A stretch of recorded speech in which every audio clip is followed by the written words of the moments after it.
Bonjour et soyez les bienvenus dans cette nouvelle vidéo de questions-réponses. Je suis Maxime et vous êtes sur le blog Heureux dans sa vie. Aujourd'hui, dans cette nouvelle vidéo, nous allons répondre à la question de Madeleine. Madeleine qui nous dit la chose suivante.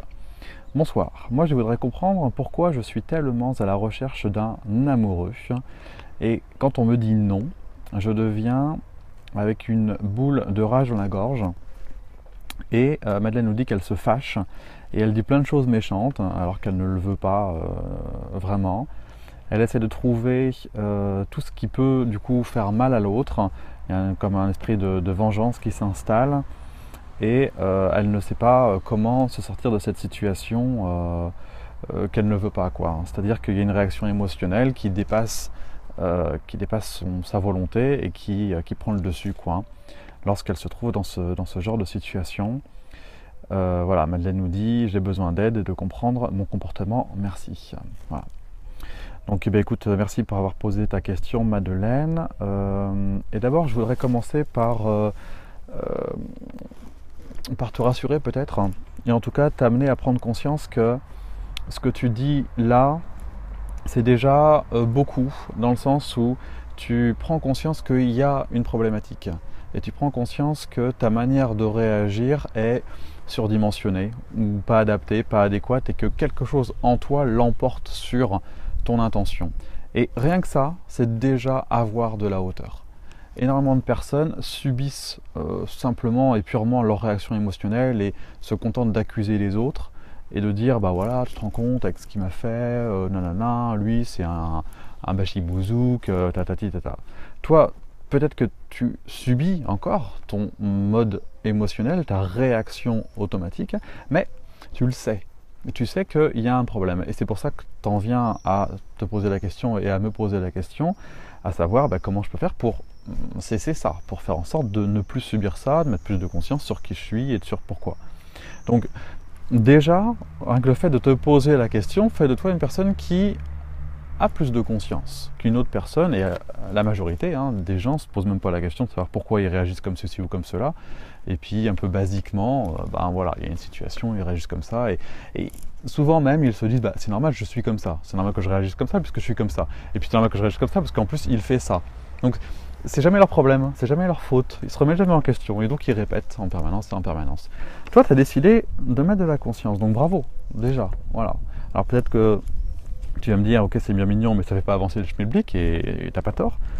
Mais voilà, je voulais juste commencer par ça et te dire que Madeleine, t'es pas si en mode automatique que ça, et même si tu l'es un petit peu, il n'y a pas d'échec pour le chercheur sincère, et le fait de te poser ces questions-là va te permettre de trouver les solutions et de grimper en niveau de conscience et donc en bonheur.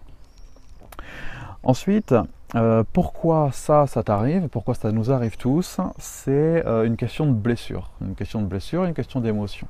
C'est-à-dire qu'il y a quelque chose à l'intérieur de nous qui n'est pas encore assez conscient, suffisamment conscient. Il y a une zone d'ombre à l'intérieur de nous qu'il est nécessaire d'aller contacter, d'aller observer, de manière à plus justement subir ces choses qui sont inconscientes.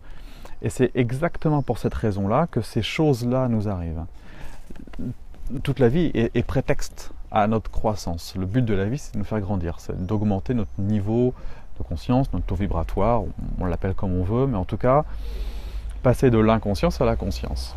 Et pour faire ça, il y a quelque chose qui est très utile, qui fonctionne beaucoup, qui fonctionne très bien, c'est la résonance, l'effet miroir. C'est-à-dire que toutes les personnes qu'on croise dans notre vie sont propices à notre évolution. Parce qu'elles nous disent des choses, ces choses-là possiblement ne nous laissent pas indifférents, et puis viennent parfois même nous heurter. Et à ce moment-là, on a toujours nos deux fameuses options, soit l'autre est un con, c'est un problème, je l'éjecte de ma vie ou je lui rentre dedans, en gros. Soit, tiens donc, qu'est-ce que ça me fait? Pourquoi ça me fait ça alors que j'aurais 40 000 autres manières de réagir, mais j'en choisis une, donc c'est bien que ça m'appartient. Alors, pourquoi je fais ça comme ça et pas autrement? Et là, on tombe nécessairement sur des émotions, quelque chose qui me dérange, quelque chose qui me fait peur, quelque chose qui m'attriste, quelque chose qui... En gros, quelque chose qui est inconscient ou pas assez conscient, qui a donc de l'impact sur moi, à mon insu, et qui vient générer en moi des réactions automatiques plutôt que des actions conscientes ou des réponses conscientes. Hein. On est sujet tous à des réactions automatiques. Et c'est ces réactions-là automatiques qui, si on n'y met pas de conscience, font qu'on répète toujours les mêmes choses. Ok? Donc, voilà ce qui t'arrive. Ok? Et prends note que tu as déjà de la conscience sur ce phénomène, ce qui est déjà pas mal, hein, qui est mieux que beaucoup de gens. Et prends conscience que si ça t'arrive, c'est parce qu'il y a des parties de toi qui sont inconscientes et qui cherchent à émerger. Et comment la solution pour solutionner ça, maintenant que tu sais pourquoi, c'est d'aller accueillir, d'aller visiter ces fameuses blessures, ces fameuses peurs, ces fameuses inquiétudes, en te plongeant dans le ressenti que ces émotions te procurent.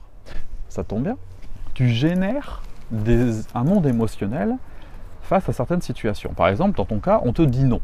On te dit non, et là, ça vient provoquer quelque chose. Ce quelque chose, ce sont des émotions. Et plutôt que d'en rester là, ou d'intellectualiser, et te dire ah, je ressens ça, c'est d'aller visiter ces fameuses émotions, c'est-à-dire de l'introspection. Et tu vas, à l'intérieur de toi-même, accueillir cette petite fille, très certainement, ou un petit garçon si vous êtes un homme, qui est blessé à l'intérieur et qui éprouve tout un tas d'émotions avec lesquelles il ne sait pas quoi faire. Il ne sait pas comment s'en dépatouiller de tout ce monde émotionnel qui vient le bouleverser, tout simplement. Et plus tu as conscience de ces émotions, plus tu les connais, moins elles ont de l'influence sur toi, parce que plus tu fais la paix avec. Okay, et plus tu t'extrais, de ce que vit Madeleine. Okay, donc qu'est-ce que vit Madeleine, mais toi tu es là. On n'oublie jamais qu'on n'est pas ça, on est ça. Et donc plus tu observes ça, plus tu fais de la connaissance de soi, de qui tu es et de ce que tu portes, et moins tu subis cette emprise, ce monde émotionnel. Et pour que ce soit encore plus concret, on peut l'expérimenter si tu veux. Et pour ça, je vais te demander de te positionner dans ton fauteuil, dans ton canapé, sur le siège sur lequel tu es, et tout simplement, en fermant les yeux si tu le souhaites, tu peux te replonger dans la dernière fois, tout simplement, la dernière fois que tu as vécu quelque chose qui était difficile pour toi, la dernière fois que tu t'es senti vouloir un amoureux, ou la dernière fois qu'on t'a dit non, et que tu as ressenti à ce moment-là quelque chose de l'ordre de, je sais pas, l'exclusion, l'impuissance, l'injustice, la colère, la rage, comme tu dis. La dernière fois qu'il y a une boule à la gorge qui est montée, comme tu la nommes, ou la dernière fois qu'il y a une boule au ventre ou une boule dans le cœur. De toute façon, souvent, c'est soit dans le ventre, soit au niveau du plexus solaire, ou soit au niveau de la gorge que ça se manifeste.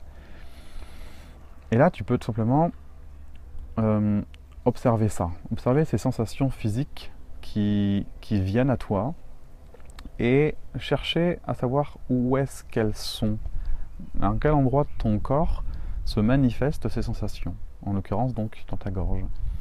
Et tu restes avec, mais avec une certaine hauteur bien sûr, un certain détachement, comme si tu pouvais observer, comme si tu étais en train d'observer Madeleine. Et tu observes que dans le corps de Madeleine, il y a cette boule qui se situe au niveau de la gorge. Et tu l'observes, tu cherches à la regarder. Est-ce que tu peux tourner autour de cette boule? Est-ce que tu peux la regarder avec différents angles de vue? Est-ce que cette boule elle a une matière? Est-ce qu'elle a une forme? Est-ce qu'elle a une couleur? Est-ce qu'elle a une sensation particulière, une texture? Et avec toujours la juste distance, je t'encourage à l'observer, à chercher à l'apprivoiser. Comme si, non pas comme d'habitude, tu cherchais à t'en défaire et à solutionner ton problème. Là, je te demande de revenir à l'intérieur de toi, de prendre contact, de faire connaissance avec cette chose qui t'ennuie, et de plutôt aller dans une démarche de faire ami-ami avec cette chose qui t'ennuie, et t'en approcher doucement, délicatement, de manière à l'apprivoiser, à mieux la connaître. Et très certainement que il peut se passer deux choses. La forme peut changer, peut se modifier, et elle peut évoluer à l'intérieur de ton corps. Elle peut se déplacer, elle peut aller ailleurs, et tu la suis. Peut-être que des fois ça va dans la tête, des fois ça descend au niveau du dos, au niveau du ventre. Et parfois il y a également des émotions qui sont là, qui sont présentes. Toute l'idée, c'est de rester dans une disposition d'accueil. Tu accueilles la forme, tu accueilles les mouvements, tu accueilles les textures, tu accueilles les sensations, les émotions, et tu n'y portes pas de jugement. tu n'y portes pas tu n'étiquettes pas. Tu mets pas de tiens, c'est ceci, tiens, c'est à cause de cela. Non, tu te contentes d'observer sans rien faire d'autre. Et dans ton cas, l'idée c'est d'accueillir la colère que ça te fait. Parce que derrière la colère, il y a certainement du désarroi, de l'impuissance, de l'insatisfaction, ou de la peur. La peur d'être seul, la peur du vide, la peur de la solitude, la peur que ça reste tout le temps comme ça. Et c'est cette peur, tu vois, qui manifeste à l'extérieur des envies d'aller chercher quelque chose. Tu vois, et l'intention, c'est plutôt de te rassurer finalement, plutôt que de chercher un amoureux. Et toute l'idée, c'est ça, c'est d'accueillir ces émotions qui sont bouleversées, d'accueillir cette petite fille à l'intérieur de toi qui est un peu perdue, qui ne sait pas comment s'y prendre. Et d'accueillir ça, pas en mode solution, en mode accueil, hein, tu vois. C'est maman Madeleine qui accueille la petite fille Madeleine. Avec d'autres mots, c'est juste de l'accueil, hein, tout simplement. Et t'accueilles ces émotions, t'accueilles que ça te fait, t'autorises les larmes à couler si nécessaire. Et plus tu fais ça, plus tu vas descendre. Au début, ça peut être un petit peu désagréable, bien sûr, puisque c'est tout un monde qui est refoulé hein, au début. Et quand on fait ce travail-là d'introspection, on tombe en priorité sur tout ce qui est refoulé. Et souvent, ce qui est refoulé, c'est les peurs. Donc tu peux tomber sur des peurs. Et tu continues, avec la juste distance, à accueillir ce monde émotionnel qui est refoulé. Tu continues à descendre à l'intérieur de toi, tu continues à chercher où est-ce que c'est à l'intérieur de toi et tu suis les sensations. Tu te rapproches de plus en plus et de mieux en mieux de toi-même, les sensations de ton corps. Et tu suis le mouvement de ces différentes formes, couleurs, sensations. Tu suis les différents emplacements. Et tu accueilles, tu laisses couler. Tu laisses ce monde-là se fluidifier jusqu'à ce qu'il soit moins et de moins en moins chahutant, de moins en moins bouleversant, de moins en moins difficile pour toi. Jusqu'à ce que, successivement, à force de refaire et de refaire cette vidéo, tu vas pouvoir tomber sur de plus en plus de paix et de calme. Et même quand tu vas penser à ces situations-là, quand tu vas te remettre en condition face à quelqu'un ou quelque chose qui te dit non, et ben, tu vas te rendre compte que tu peux entendre un non et en même temps sentir peut-être que c'est pas agréable, certes, mais sentir en même temps que c'est juste une perception à l'intérieur de toi. C'est juste une partie de toi qui est un peu frustrée. Mais qu'à côté de cette frustration, il y a de la paix. Il y a une forme d'équilibre, une forme d'autonomie. Et ressens ça, ressens ces doubles parties de toi. Essaye d'aligner tout ça. Prends conscience que certes, il y a une partie frustrante, une partie de frustration, une partie de colère, et qu'en même temps, il y a une forme de stabilité, d'ancrage. Tout simplement parce que tu as appris à fluidifier ce monde émotionnel qui, jusqu'à présent, était réprimé et avec lequel tu essayais de te débarrasser. Voilà. Et avec un peu plus d'apaisement, tu peux revenir, respirer, souffler, réouvrir les yeux si tu avais les yeux fermés et reprendre conscience de ton environnement tout en gardant ce rapprochement avec toi-même. Hein. Tu vois, comme si tu vivais dans ce monde-là et qu'en même temps tu étais en contact avec l'intérieur également. Et là, c'est ce qu'on appelle la présence. Tu es présente à toi-même et tu subis plus parce que tu es en contact. Il n'y a plus de surprise émotionnelle puisque tu es en contact avec ton monde émotionnel. Donc, tu sais ce qui se passe à l'intérieur de toi. Quand on te dit non, ben, tu sais toujours ce qui se passe à l'intérieur de toi. Donc toi, il n'y a plus cette espèce de choc qui vient te heurter et qui vient te mettre en réaction émotionnelle. Puisque tu es proche de ton monde émotionnel. Donc il n'y a plus de frontières, il n'y a plus de... Tu vois ? C'est ça la connaissance de soi. Ok ? Voilà. Tu sais ce qui se passe en toi, tu sais que c'est normal, tu sais pourquoi ça arrive et tu sais maintenant comment évoluer dans ce sens-là, comment faire en sorte de subir de moins en moins en apprenant à te connaître de plus en plus. Voilà. Je vais te mettre un petit lien également d'une petite formation sur la connaissance de soi que tu pourras faire si tu le souhaites. Et puis voilà. pour cette vidéo, pour ta question, Madeleine. J'espère qu'elle pourra t'aider pour mettre encore plus de conscience. Et encore une fois, bravo sur le chemin sur lequel tu t'es engagé, qui va te permettre d'être de plus en plus heureuse, sois-en certaine. Voilà. Merci beaucoup d'avoir suivi cette formation. Comme d'habitude, vous pouvez télécharger mon livre également, Rendre le bonheur possible, qui va vous donner plein d'infos sur ça, justement, sur comment aller de plus en plus à l'intérieur de soi-même et être plus heureux avec soi-même. Et puis la visite guidée également, qui est toujours à votre disposition pour entrer dans une démarche un peu plus longue sur un mois, pour apprendre les fondamentaux du bonheur et du développement personnel. Voilà. Merci beaucoup d'avoir suivi cette vidéo. N'hésitez pas à la commenter et puis à me poser de nouvelles questions si vous souhaitez que j'y réponde. Merci beaucoup et à très bientôt pour la prochaine. Au revoir.